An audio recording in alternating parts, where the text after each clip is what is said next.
All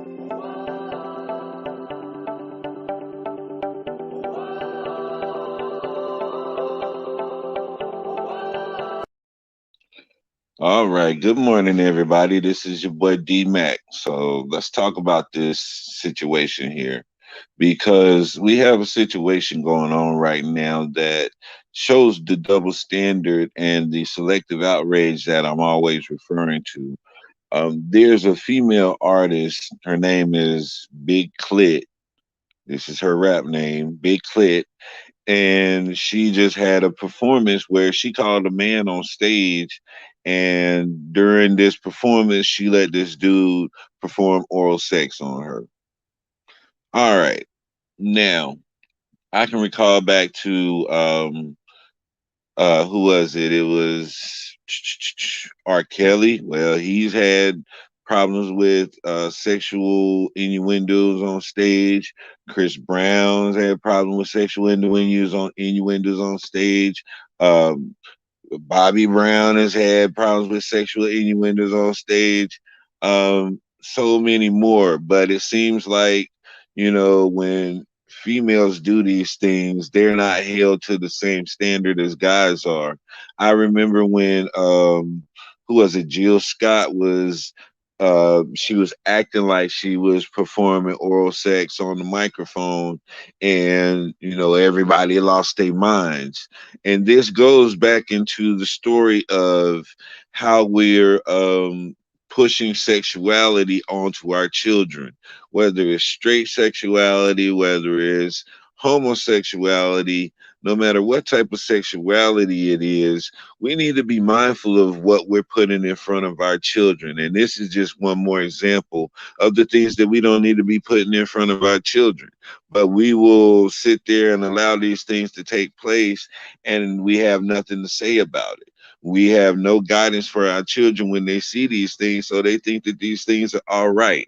What's the girl's name? Chloe Bailey lately has, she's the one who's been given the charge of doing the sexually provocative stuff now to gain attention. So now it's on her. It's her, the mantle is falling in her lap. And so now she's out here doing all of these sexually provocative things to get attention. And then she'll call it, oh, I'm exploring my sexuality. When in actuality, what she really means is, oh, I'm just wanting to be a hoe. And this is the same tactic that Will Smith wife uses. Jada Pinkett Smith. Oh, I'm exploring my sexuality. I'm going on a journey. It's always a journey or exploring, and that's just another way of saying you want to be a hoe. Stop sitting here trying to sugarcoat what you are. If you want to be a hoe, and don't get offended when people treat you accordingly. But don't sit here and act like a hoe, but expect us to treat you like a queen, because it's not gonna go down like that.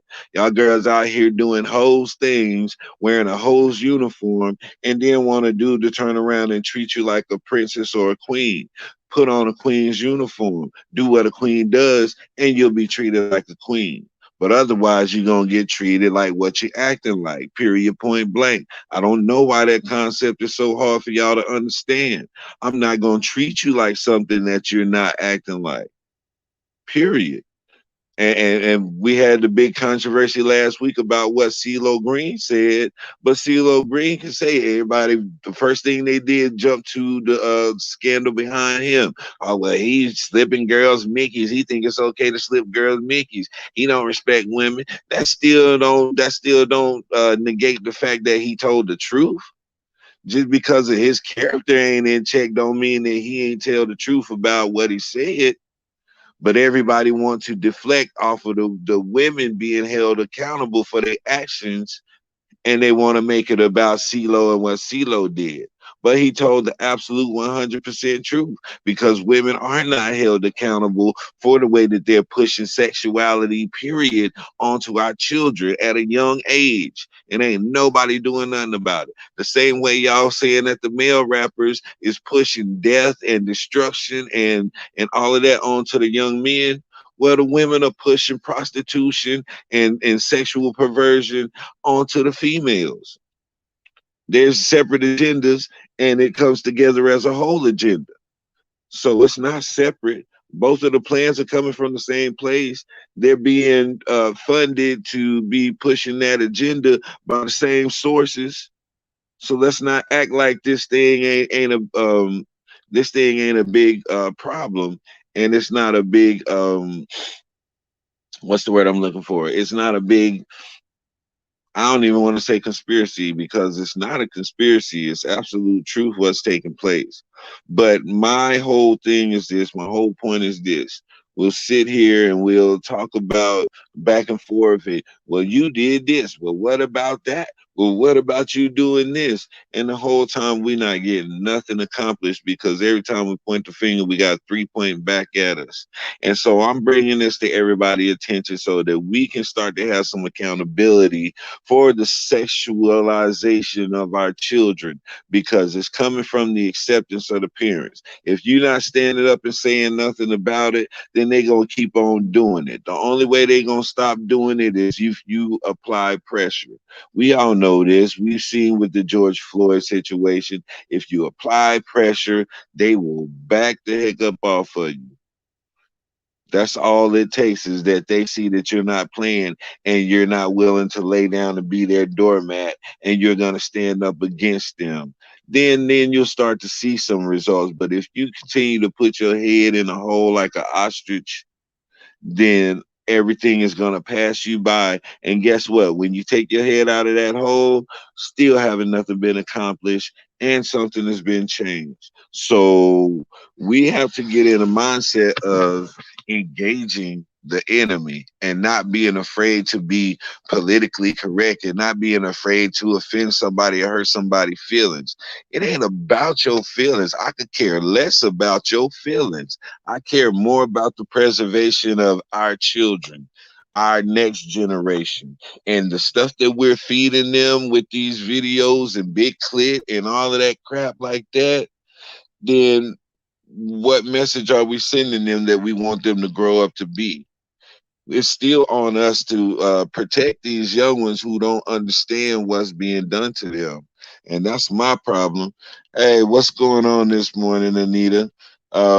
Thank you for joining me. And I remember I still took down my whole uh, the Redskins background, and I'm waiting on Washington to come up with something to replace it. But by the fact that they haven't came up with anything to replace it, and they're having such a problem with something that's so simple as to find a adequate name for the team and mascot, it leads me to believe that there's a major racist component going on, especially with all of the story that just came out about Dan Snyder and Washington and all that. So Anita, I thank you because I remember when you put me up on game about having that in my background. I thank you for bringing that to my attention. And now that I see what's going on, it really hurts my feelings because I might have to, find me a new favorite team if Washington can't get their act together. Because it seems like the racism runs real deep with my team, and I don't like that. So salute to you, Anita. I'm glad you came on this morning, and thank you for giving me that self examination life check. I needed that in that moment.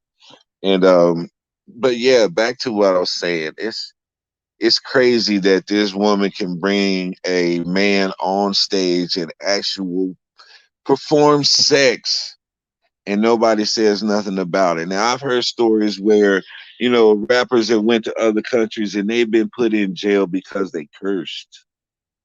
And I see rappers all the time being harassed by the hip hop police, but there's no regulation on this type of stuff.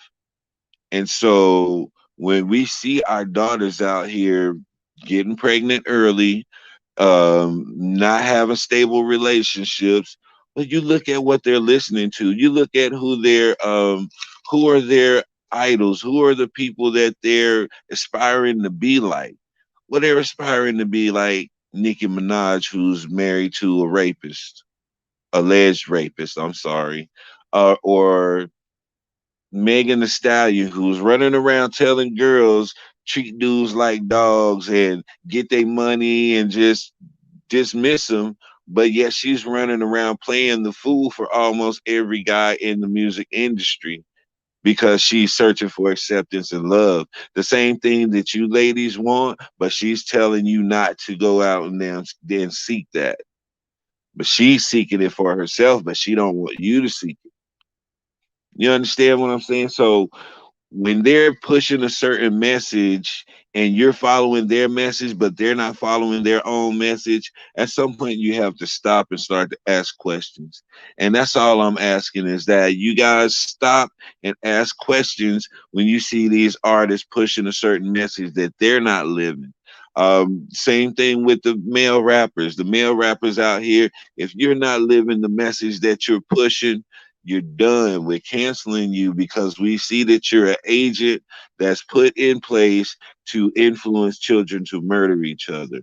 Now, I was talking about FBG Duck and Lil Durk and all of those guys, and they had the influence. They had the power to influence people to do things. This is why they were placed in the position they were. This is why they were given the platform because they had the power to influence what the higher ups wanted. And the higher ups wanted more murder amongst black people, and drill music supplied them that. So, what's going to be the next thing that they're going to use to fuel their agendas? We have to look out for those types of things because these are the things that's getting our kids. It's not the obvious things that's out there on the screen in our face. That's just a distraction to keep us distracted while they really slide in and catch our kids with the stuff that's going to hold their attention and stuff. So, there's so many things out here that we have to fight against, but it said that God gave us the wisdom to see these things and understand these things for what they are and understand the schemes of the enemy. And he also gave us the full armor, which is the helmet, the chest plate, the shoes, and all of that stuff. So we covered from head to toe with the armor of God, man. We just have to use it. Just have to use it. It's like being Iron Man, but not knowing how to use the suit. So figure out how to use your super suit so that we can protect ourselves and our children out here because we have spirits in high places who are fighting tooth and nail for the soul of our children. Are you going to give it to them that easy? I'm not giving my child up that easy. It's going to take more than somebody on stage being sexually provocative to get my child out of character because I filled my child with wisdom, knowledge, and understanding of these things that are taking place. And so when they see these things like this, they're not drawn back, they're not shocked, none of that because they know what the enemy is. They know who the enemy is, and they know what to expect from the enemy. So they're not so easily caught up in that stuff, man. And let's just keep our kids prayed up, and let's keep them. Most importantly, let's keep them informed because uninformed children will go and get indoctrinated with all types of doctrine and they'll be just confused and angry and hating the world because they have no answers and everything that they research is just producing more questions. So let's start to build up our children, really invest in our children. And I don't mean money, I mean invest your knowledge, your wisdom, your understanding of the way the world works. Invest those things into your children, and they'll be able to get money and all of that other stuff. See, we focus on the stuff that we don't need to focus on. Teach them how to go out and get their own money. Teach them how to deal with this world and the things that are coming at them so that they won't be out here confused and scared all of their life. That's where most children's anxiety comes from, is being underprepared for this life that we're kicking them out into at the age of 18. So prepare your child for this world, and you won't have all the gray hairs and the worries because you've already given them the blueprint for a successful and healthy life. Um, I don't know what to say about this young lady. Big Klit, whatever your name is, if you feel like that's what you have to do in order to be recognized in the industry, then I'm sorry, but that's not the route to go. Let's see, you said you feel like Washington won't get a logo because they want the fans of the team to be outraged at us indigenous people. That is effed up. I see what they're doing. They're still being low key racist. Absolutely. Absolutely, they're being low key racist. And they don't want to let go of the whole Redskins term and all of that stuff, and they keep on trying to justify it. And for a long time, I tried to justify it along with them, and but the spirit came in, and the spirit showed me the truth and showed me that I was just being selfish and wanting to keep things intact for my own selfish desires. And when I started to see past that, now I see what people are saying.